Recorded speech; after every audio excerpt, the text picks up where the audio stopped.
माझं नाव रोहन आहे. त्या दिवशी मी नेहमीप्रमाणे ऑफिस संपवून बस स्टॉपवर उभा होतो. संध्याकाळची वेळ होती आणि बस स्टॉपवर नेहमीसारखी गर्दी होती. काही वेळाने बस आली आणि सगळे लोक घाईघाईने बसमध्ये चढू लागले. मीही आत गेलो, पण पुढे कुठेच जागा नव्हती. त्यामुळे मी हळूहळू मागच्या बाजूला गेलो. बसच्या शेवटच्या सीटवर एकच जागा मोकळी होती आणि त्या सीटवर एक मुलगी खिडकीजवळ बसलेली होती. मी थोडं संकोचत तिच्या शेजारी बसलो. ती खिडकीतून बाहेर पाहत होती. तिचे केस वाऱ्यामुळे हलके हलके उडत होते. काही क्षण मी फक्त शांत बसलो. अचानक बसने जोरात ब्रेक घेतला आणि ती थोडी घाबरली. मी नकळत म्हणालो, ठीक आहात ना? ती हलकसं हसली आणि म्हणाली, हो धन्यवाद. त्या एका छोट्या वाक्याने आमचं बोलणं सुरू झालं. तिचं नाव सायली. ती एका कंपनीत इंटर्नशिप करत होती आणि रोज याच बसने घरी जायची. त्या दिवसानंतर आमची रोज बसमध्ये भेट होऊ लागली. सुरुवातीला फक्त साध्या गप्पा असायच्या, पण हळूहळू आम्ही एकमेकांच्या आयुष्याबद्दल बोलू लागलो. मला तिचं साधेपण खूप आवडायचं. ती खूप मनमोकळी होती. काही दिवसांनी मला जाणवलं की मी तिची वाट पाहू लागलो आहे. ऑफिस संपल्यावर मला घाई असायची, कारण मला माहीत असायचं की बसच्या शेवटच्या सीटवर सायली माझी वाट पाहत असेल. एक दिवस मात्र सगळं वेगळं झालं. त्या दिवशी बसमध्ये गेल्यावर मला ती कुठेच दिसली नाही. मी शेवटच्या सीटपर्यंत पाहिलं, पण ती नव्हती. मला थोडं विचित्र वाटलं. दुसऱ्या दिवशीही ती आली नाही. आता माझ्या मनात काळजी वाढली. काही दिवस असेच गेले. बसची शेवटची सीट आता रिकामी दिसायला लागली होती. त्या सीटवर बसल्यावर मला तिच्या आठवणी येत होत्या. जवळजवळ 2 आठवड्यानंतर एक दिवस अचानक बसमध्ये चढताना मला ती पुन्हा दिसली. ती शेवटच्या सीटवर बसली होती. मी तिला पाहताच माझ्या चेहऱ्यावर आपोआप हसू आलं. मी तिच्या शेजारी बसलो आणि म्हणालो, कुठे गायब झाली होतीस? ती थोडी शांत झाली आणि म्हणाली, घरी काही प्रॉब्लेम होता, त्यामुळे मला काही दिवस गावाला जावं लागलं. तिच्या आवाजात थोडं दुःख होतं.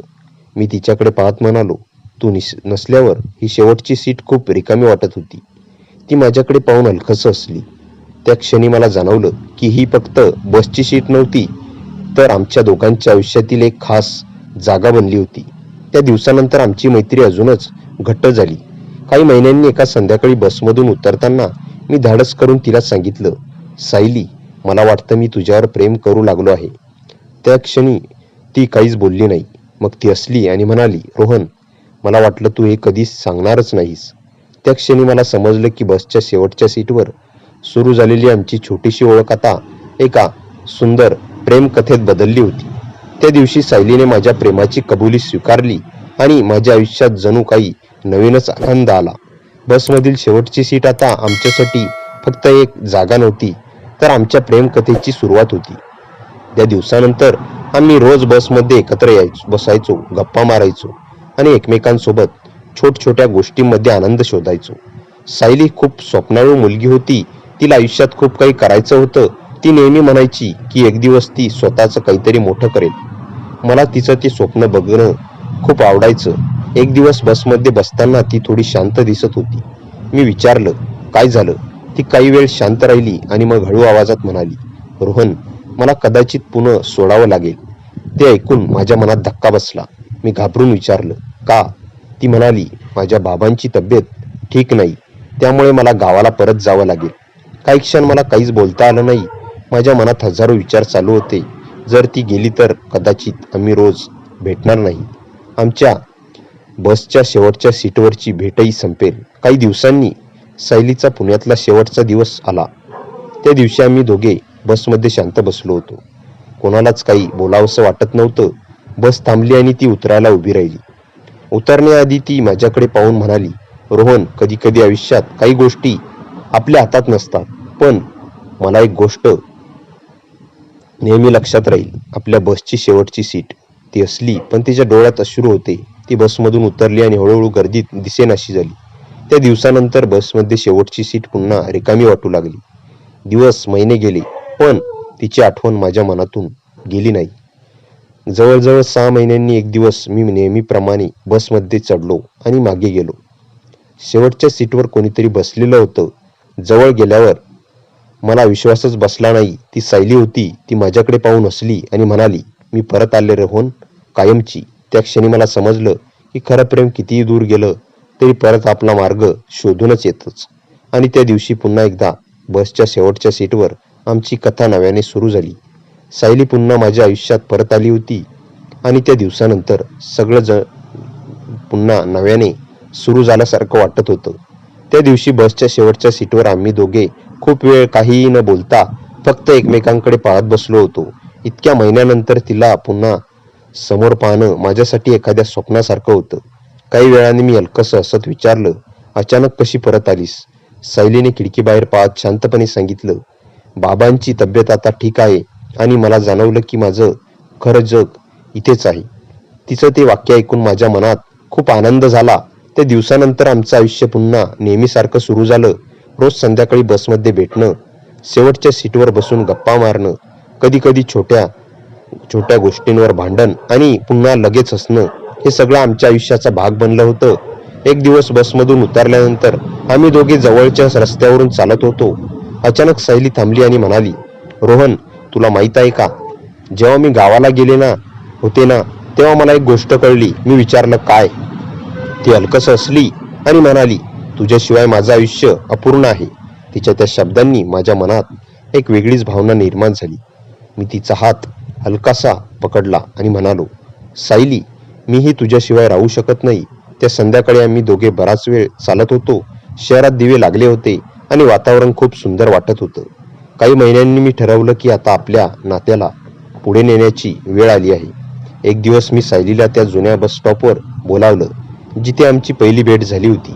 ती आली तेव्हा तिच्या चेहऱ्यावर नेहमीसारखं हसू होतं.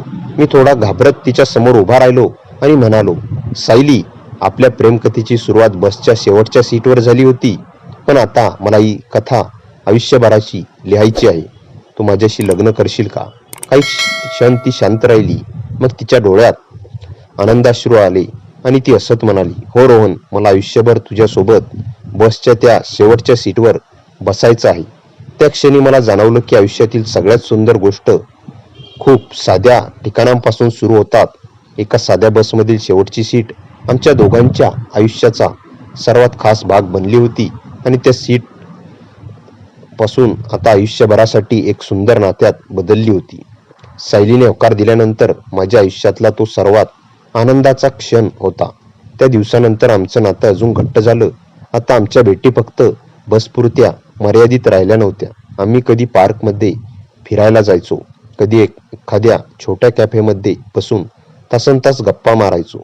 पण तरीही बसमधील शेवटची सीट आमच्यासाठी खासच राहिली होती, कारण तिथेच आमच्या प्रेमकथेची सुरुवात झाली होती. काही दिवसांनी मी सायलीला माझ्या घरच्यांबद्दल सांगितलं. माझे आई बाबा साधे आणि समजूतदार होते. त्यांनी सायलीला भेटायला होकार दिला. एक रविवार आम्ही सायलीला घरी घेऊन आलो. सुरुवातीला ती थोडी घाबरलेली होती, पण माझ्या आईने तिच्याशी इतकं प्रेमानं बोलायला सुरुवात केली की थोड्याच वेळात ती मोकळी झाली. त्या दिवशी आईने मला बाजूला घेऊन हसत सांगितलं, मुलगी खूप चांगली आहे. ते ऐकून मला खूप हलकं वाटलं. काही दिवसांनी आम्ही सायलीच्या घरीही गेलो. तिचे बाबा आधी थोडे गंभीर होते, पण आमचं बोलणं ऐकल्यानंतर तेही हळूहळू शांत झाले.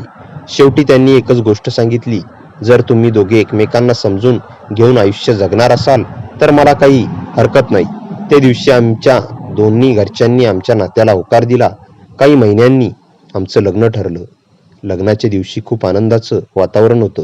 सगळे नातेवाईक, मित्रमंडळी आनंदाने सहभागी झाले होते. मंडपात सायली नवरीच्या रूपात आली तेव्हा मला काही क्षण तिच्याकडून नजर हटवता येत नव्हती.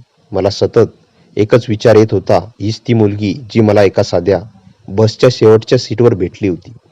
लग्नानंतर काही दिवसांनी आम्ही दोघे एक संध्याकाळी फिरायला बाहेर पडलो. चालता चालता आम्ही नकळत त्या जुन्या बस स्टॉप जवळ पोहोचलो. समोरून तीच बस येताना दिसली. सायली माझ्याकडे पाहून हसली आणि म्हणाली, चल आज पुन्हा एकदा शेवटच्या सीटवर बसूया. आम्ही दोघे बसमध्ये चढलो आणि मागे जाऊन त्या सीटवर बसलो. खिडकीबाहेर शहराचे दिवे चमकत होते आणि आम्ही दोघे शांतपणे बसलो होतो. त्या क्षणी मला जाणवलं की आयुष्य कधी कधी खूप साध्या गोष्टींमधून सर्वात सुंदर होतं. एका साध्या बसमधील शेवटची सीट आमच्या आयुष्याची सुरुवात बनली होती आणि त्या सीटवरून सुरू झालेली आमची प्रेमकथा आता आयुष्यभरासाठीची साथ बनली होती. त्या दिवशी पुन्हा एकदा बसच्या शेवटच्या सीटवर बसताना आम्हा दोघांच्या मनात खूप आठवणी जाग्या झाल्या होत्या. खिडकीतून येणारा थंड हवा, वारा, शहरातील दिव्यांची चमक आणि बसचा हलका आवाज, सगळं काही तसंच होतं जसं आमच्या पहिल्या भेटीच्या दिवशी होतं. सायली माझ्याकडे पाहून हसत म्हणाली, रोहन, तुला आठवतं का आपली पहिली भेट? मी हसत म्हणालो, कशी विसरेन. त्या दिवशी जर बसमध्ये मला जागा मिळाली नसती तर कदाचित आपली भेटच झाली नसती. आम्ही दोघे त्या आठवणींमध्ये हरवून गेलो होतो.